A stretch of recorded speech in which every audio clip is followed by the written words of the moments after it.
Hello NEET candidates.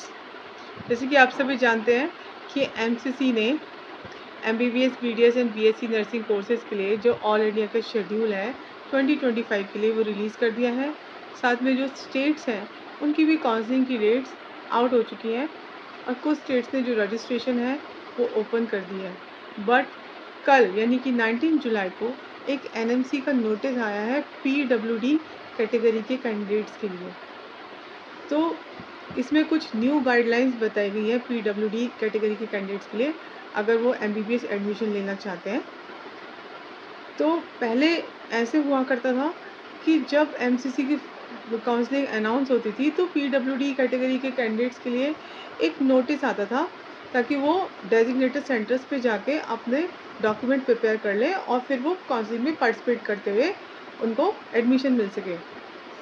और साथ में एनआरआई कन्वर्जन के लिए भी नोटिस आता था जिसके लिए 2 to 3 डेज़ का टाइम दिया जाता था। बट अब जो ये न्यू गाइडलाइंस आई हैं पीडब्ल्यूडी कैटेगरी के कैंडिडेट्स के लिए, तो उसके अकॉर्डिंग कैंडिडेट्स को डॉक्यूमेंट बनाने के लिए थोड़ा सा टाइम लगेगा। तो हो सकता है कि ये जो एमसीसी ने शेड्यूल निकाला है 2025 के लिए, इसमें एक्सटेंशन हो जाए, यानी कि इसकी डेट्स को एक्सटेंड कर दिया जाए। तो हो सकता है कि एमसीसी के पोर्टल पर जल्द ही आपको इसका नोटिस रिसीव हो कि इसकी जो डेट्स हैं वो एक्सटेंड की जाएंगी। तो ऐसा मुझे लगता है। तो देख लेते हैं कि ये जो एनएमसी की नोटिस आई है इसमें जो न्यू रूल है उसके अकॉर्डिंग कैंडिडेट्स को जो डॉक्यूमेंट हैं वो कैसे प्रिपेयर कराना है। तो चलिए देख लेते हैं नोटिस। तो आप देख सकते हैं आपको स्क्रीन पर ये नोटिस शो हो रहा है। देखिए इसमें डेट भी आपको शो हो रही है, 19 जुलाई की है। तो यहाँ पर देखिए, यहाँ पर कुछ एंट्रिंग गाइडलाइंस इशू की गई हैं पीडब्ल्यूडी कैटेगरी के कैंडिडेट्स के लिए एमबीबीएस कोर्स में एडमिशन लेने के लिए एकेडमिक ईयर 2025-26 के लिए।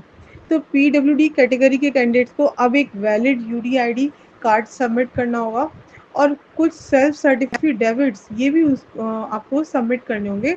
आपको खुद से ही वहाँ पे सर्टिफाइड करना है। और कुछ डेजिग्नेटेड सेंटर्स हैं, मेडिकल बोर्ड है या डेजिग्नेटेड मेडिकल सेंटर्स कह लीजिए। तो 16 मेडिकल ऐसे सेंटर्स हैं जिनमें से किसी एक पर जाके आपको ये जो एफिडेविट है वो वहाँ पे वेरीफाई कराने होंगे। उसके बाद ही आप जो काउंसलिंग है उसमें पार्टिसिपेट कर सकते हैं। तो देखिए पहले बता दो यूडीआईडी कार्ड क्या होता है।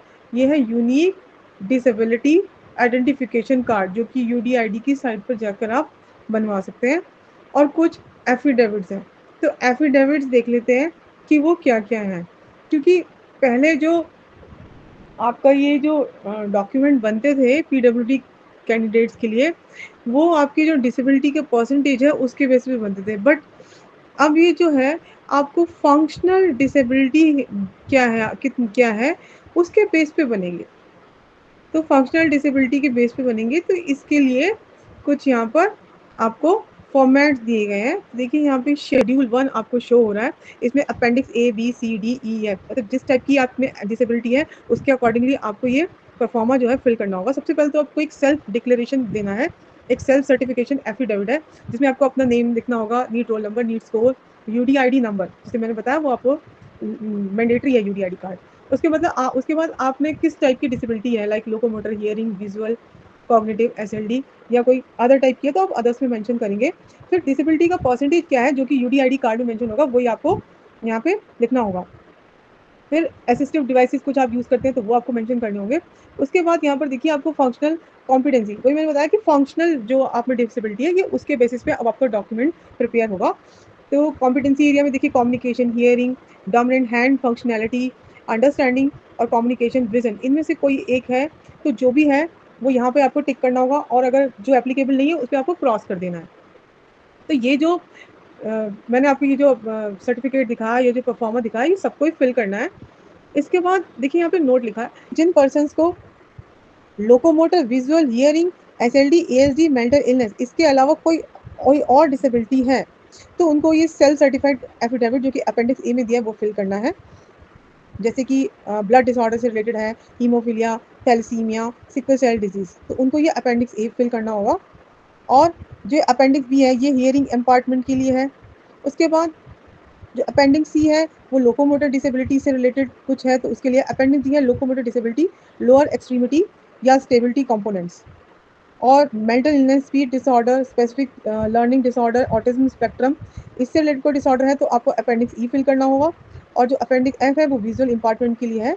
तो अपेंडिक्स ए तो सबके लिए मैंडेटरी है, उसके अलावा ये जो अलग से अगर आपको कोई भी है तो ये अकॉर्डिंगली कि किस टाइप की डिसेबिलिटी है उसके अकॉर्डिंग आपको ये फिल करना होगा और खुद सर्टिफाई करना है।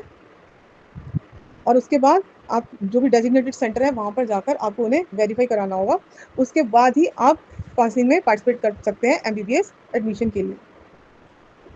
तो यही एक इम्पॉर्टेंट नोटिस था जो कि मैंने आपको बताया। फिर भी कोई क्वेरी हो तो आप पूछ सकते हैं। नीट अपडेट्स के लिए आप मेरा टेलीग्राम चैनल ज्वाइन कर लीजिए ताकि कोई भी अपडेट आपसे मिस ना हो। Thank you.